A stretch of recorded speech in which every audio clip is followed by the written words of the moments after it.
Hello friends, आप देख रहे हैं आपका चैनल शेयर बाजार विद आयुष। और दोस्तों, बात करेंगे इस वीडियो में हम आधार हाउसिंग फाइनेंस आईपीओ के बारे में। दोस्तों, आज पहला दिन था आधार हाउसिंग फाइनेंस का और दोस्तों 10 तारीख तक ये जो इशू है याद रखिएगा ओपन रहेगा। तो आपके पास 2 दिन और बचे हुए हैं। कौन कौन से? 9th और 10th ऑफ में, जब आप इस इशू में चाहें तो पैसा लगा सकते हैं। दोस्तों, 10 रुपये की इसकी फेस वैल्यू है। 300 से 315 रुपीज़ का कंपनी ने प्राइस बैंड सेट कर रखा है। 47 शेयर आपको कुल मिलाकर मिलेंगे सिंगल लॉट के अंदर। 3000 करोड़ का ये आईपीओ है, जिसमें से 1000 करोड़ का तो फ्रेश इशू और बचा हुआ बाकी का ऑफर फॉर सेल, यानी 2000 करोड़ का है ऑफर फॉर सेल। इसमें कंपनी ने अपने एम्प्लॉयज़ के लिए 23 रुपीज़ पर शेयर का डिस्काउंट भी रखा है और बीएसई एनएसई दोनों पर आपको ये लिस्ट भी होता हुआ नजर आने वाला है। फ्रेंड्स, रिटेल में एक एप्लीकेशन लगाने के लिए आपको कुल मिलाकर 47 शेयर्स मिलेंगे, जिसमें 14,805 रुपीज़ आपको पे करने पड़ेंगे। रिटेल में आप मैक्सिमम 13 लॉट्स तक अप्लाई कर सकते हैं, जिसके लिए आपको 1,92,465 रुपीज़ पे करने पड़ेंगे। अदरवाइज अगर आपको यहाँ पर रिटेल से आगे जाना है तो फिर आपको स्मॉल एचएनआई कैटेगरी में अप्लाई करना पड़ेगा, जिसमें 14 लॉट्स आपको मिलेंगे, कुल मिलाकर 2,07,270 रुपीज़ इधर आपको पे करने पड़ेंगे। स्मॉल एचएनआई में आप चाहे तो 67 लॉट्स तक लगा सकते हैं, लेकिन उसके आगे अगर आपको जाना है तो फिर बिग एचएनआई कैटेगरी में जाना पड़ेगा, जिसमें मिनिमम 68 लॉट्स के लिए आपको अप्लाई करना पड़ेगा, जिसके लिए 10,06,740 रुपीज़ आपको पे करने पड़ेंगे। तो होपफुली आपको समझ में आ चुका होगा कि हर एक कैटेगरी में कितने मिनिमम रुपीज़ लगा सकते हैं और कितने मैक्सिमम रुपीज़ आप लगा सकते हैं। सब्सक्रिप्शन जानने से पहले हम सबसे पहले ये समझते हैं दोस्तों कि हर एक कैटेगरी को कितने शेयर्स ऑफर किए गए। तो दोस्तों, कल कंपनी ने ऑलरेडी 29.92% यानी 897 करोड़ रुपीज़ रेस कर लिए हैं किनके द्वारा? एंकर इन्वेस्टर्स के द्वारा। उसके बाद दोस्तों क्यूआईबी को दिया गया 19.95% ऑफ द इशू, करीबन 598.60 करोड़ के शेयर्स। एचएनआई को दिया गया 448.94 करोड़ के shares, almost 14.96% of the issue. इसमें बिग एचएनआई को 9.97% एंड स्मॉल एचएनआई को 4.99%। रिटेल कैटेगरी को दिए गए हैं 34.91% of the issue, almost 1047 crore. यानी सर सबसे बड़ा पोर्शन है वो किसको दिया गया है? रिटेल कैटेगरी को। कंपनी अपने एम्प्लॉय कैटेगरी को 0.25% ऑफ द इशू जो दिया गया, ऑलमोस्ट 7.55 करोड़। एंड टोटल मिलाकर इस तरीके से कंपनी ने 3000 करोड़ को यहाँ पर बांटा है बिटवीन डिफरेंट कैटेगरीज। ठीक है, तो ये तो हमको समझ में आ गया। अब हम समझते हैं दोस्तों पहले दिन कितना पैसा आया, यानी कितना सब्सक्रिप्शन आया। दोस्तों, क्यूआईबी पहले दिन कुल मिलाकर 35% सब्सक्राइब किया है इशू को। आप देख सकते हैं 1 करोड़ 90 लाख शेयर्स ऑफर किए गए और 65 लाख शेयर्स के लिए एप्लीकेशन आई। कुल मिलाकर 207 करोड़ रुपए जो है वो पहले दिन आए हैं किसके द्वारा? क्यूआईबी के द्वारा। देखिए, पहले दिन क्यूआईबी पैसा ना लगाए कोई बहुत बड़ी बात नहीं है, आपको लगातार मैं बताते जा रहा हूँ, होपफुल आपको पता ही चल चुका होगा। हमको देखना रहता है क्यूआईबी का पैसा आखिरी दिन कितना आ रहा है, ये सबसे इंपॉर्टेंट रहता है। इसके बाद दोस्तों जो कैटेगरी आती है वो है एचएनआई की। कुल मिलाकर 63% के आसपास एचएनआई कैटेगरी सब्सक्राइब हो पाई है। कितना पैसा एचएनआई ने लगाया? 283.99 करोड़। इस तरीके का पैसा किसने लगाया? एचएनआई कैटेगरी ने, जिसमें बिग एचएनआई ने दोस्तों ऑलमोस्ट 0.57 टाइम पैसा लगाया। कुल मिलाकर 95 लाख शेयर्स ऑफर किए गए थे। 53 लाख शेयर्स के लिए एप्लीकेशन आई है पहले दिन। 169.427 करोड़ रुपीज़ जो है वो लगाए गए किनके द्वारा? बिग एचएनआई के द्वारा। इसके बाद आती है दोस्तों स्मॉल एचएनआई की कैटेगरी, जो 77% पहले दिन भरने में कामयाब हो गई। यानी हम कह सकते हैं स्मॉल एचएनआई में तो पैसा ठीक ठाक आया पहले दिन पैसा, क्योंकि 0.77 टाइम हमको ज़्यादा दिखता है पैसा। तो कुल मिलाकर कितना है? 114 करोड़। क्यों? बिकॉज 5% याद रखिएगा जो पोर्शन होता है वो मिलता है स्मॉल एचएनआई को। रिटेल कैटेगरी पहले दिन 45% भरने में कामयाब हुई। कुल मिलाकर हम देख सकते हैं 475 करोड़ रुपए लगाए गए हैं किसके द्वारा? रिटेल के द्वारा।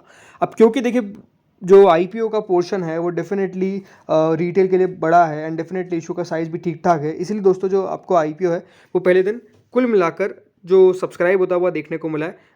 एम्प्लॉय को भी जोड़ ले जो 2 गुना के आसपास सब्सक्राइब किया है, तो 47% भरा है। यानी कुल मिलाकर पहले दिन 983 करोड़ रुपीज़ आ गए। बट उसके बावजूद भी हमको कम क्यों दिख रहा है? बिकॉज आईपीओ का साइज़ बड़ा है। अब क्वेश्चन निकल कर ये आता है कि दोस्तों अप्लाई करना चाहिए नहीं करना चाहिए, बिकॉज हमारे पास ऑप्शन अवेलेबल है टीबीओ टेक का। देखिए, अगर आपके पास फंड्स की कमी है और आप सिर्फ एक ही आईपीओ में लगा सकते हैं, तो मेरे हिसाब से तो आपको सिर्फ टीबीओ टेक के अंदर जाना चाहिए, बिकॉज इसके अंदर सबसे ज़्यादा पैसा बनने की एक्सपेक्टेशन है। बट अगर आपके पास फंड्स की कमी नहीं है तो मेरे हिसाब से देखिए आधार हाउसिंग फाइनेंस भी आप लगा सकते हैं। अगेन कोई आपको रिकमेंडेशन नहीं है, ये नहीं कह रहा हूँ मैं आपको कि अप्लाई करिए अवॉइड करिए, जस्ट मैं अपना व्यू आपको बता रहा हूँ जो मेरा व्यू है। क्या मैं अप्लाई करूँगा? तो डेफिनेटली देखिए आखिरी दिन हम देखेंगे सब्सक्रिप्शन कितना आ रहा है क्यूआईबी कैटेगरी का, 2 बजे तक देख लेंगे और उसके बाद डेफिनेटली अप्लाई या फिर अवॉइड करने के बारे में सोचेंगे। बट मेरे हिसाब से क्यूआईबी इसके अंदर पैसा लगाएंगे। उसके पीछे का रीज़न क्या है? देखिए, अपने आप में जो कंपनी है सबसे अच्छी बात क्या है कि इनकी एनपीएस बहुत कम है, क्योंकि दोस्तों जो कंपनी लेंड करती है वो काफ़ी सिक्योर्ड लेंडिंग है। तो वो एक सबसे बड़ा इशू है जो आई थिंक इन्होंने उसको एड्रेस कर रखा है। सेकंड बात क्या है? इनकी वैल्यूएशन। मुझे इनकी वैल्यूएशंस भी दोस्तों काफ़ी अट्रैक्टिव लगी। मुझे ऐसा नहीं लगा कि कंपनी ने बहुत महंगा वैल्यूएशन आस्क किया है, और आई थिंक ये भी एक रीज़न है कि ये इशू और बढ़िया कर सकता है मेरे हिसाब से। ये दो मुझे मेजर कारण लगते हैं। तीसरी बात, इस सेक्टर में देखिए लगातार ग्रोथ हमको देखने को मिल रही है। अभी भी आपको पता ही है भारत के अंदर काफ़ी ज़्यादा देखिए डिमांड है राइट इस हाउसिंग फाइनेंस की, और आई थिंक इस पे कंपनी काम भी कर रही है। और स्पेसिफिकली देखिए कंपनी ने अपनी नीश पकड़ी हुई है कि वो ऐसा नहीं कि tyre first tier second cities को देते हैं, उससे नीचे टायर की सिटीज़ को देते हैं जहाँ पे उनको पता है कि हाँ यहाँ पर पैसा ना हम खोएंगे भी नहीं। नो डाउट देखिए कंपनी का आपको जो रीच है वो भी काफ़ी अच्छी देखने को मिलेगी इंडिया के अंदर। आई थिंक ऑलमोस्ट 20 स्टेट्स है जहाँ पर कंपनी अवेलेबल है। तो ये दिखाता क्या है कि हाँ कंपनी की अच्छी खासी देखिए प्रेजेंस है। ये सबसे अच्छी बात है जो आई थिंक हम फोकस करके चल सकते हैं। बाकी हमको ये देखना है कि हाँ तीसरे दिन कितना पैसा आ जाता है, उसके बाद हम हमारा फाइनल डिसीजन ले सकते हैं। होपफुल आपको समझ में आ चुका होगा। बाकी अगर बात करता हूँ मैं ग्रे मार्केट की, क्योंकि इंपॉर्टेंट क्या है कि ग्रे मार्केट कितना अभी हमको बता रहा है कि कितना यहाँ पर प्रीमियम चलता हुआ नजर आ रहा है। बिकॉज आई थिंक लोग ग्रे मार्केट को देख के ज़्यादा लगाते हैं, बट मेरे हिसाब से ज़्यादा बेटर क्या है सब्सक्रिप्शन को देख के लगाना सही रहता है। ग्रे मार्केट बहुत बार देखिए हमको मैं आपको ये कहूँगा कि पागल भी बना देती है। क्यों मैं ऐसा कह रहा हूँ, बिकॉज देखिए आपने JNK का IPO का एग्जाम्पल देख रखा है, वहाँ पर grey market at the end of the day चालू हो गई।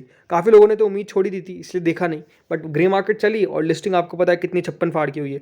तो ग्रे मार्केट हर बार एक्यूरेट होगी ऐसा नहीं है, ये बात ध्यान रखिए। ग्रे मार्केट सही हो सकती है बट 100% सही नहीं हो सकती, आपको पता चलना चाहिए।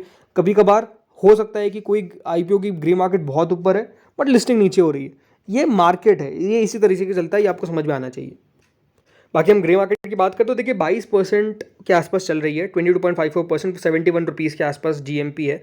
अब ग्रे मार्केट को अगर आप खुद नोटिस करेंगे तो करीबन 130 रुपये पे स्टार्ट हुई थी और उसके बाद तक 130 रुपये कभी गई नहीं। वैसे तो ये बात सही है तो वहाँ तक तो अभी तक कब जा पाएगी किसी को नहीं पता, बट आई थिंक 70 रुपीज़ के ऊपर चल रही है। 73 भी गई थी देखिए 6 तारीख को। तो ये बात जरूर कि ग्रे मार्केट में बहुत बड़ी चीज़ें हमको देखने को नहीं मिल रही है। इसलिए मैंने कहा कि अगर आपके पास फंड्स की कमी हो, आप सिर्फ एक IPO में लगाना चाहते हैं, तो सबसे बेस्ट ऑप्शन क्या है, TBO टेक।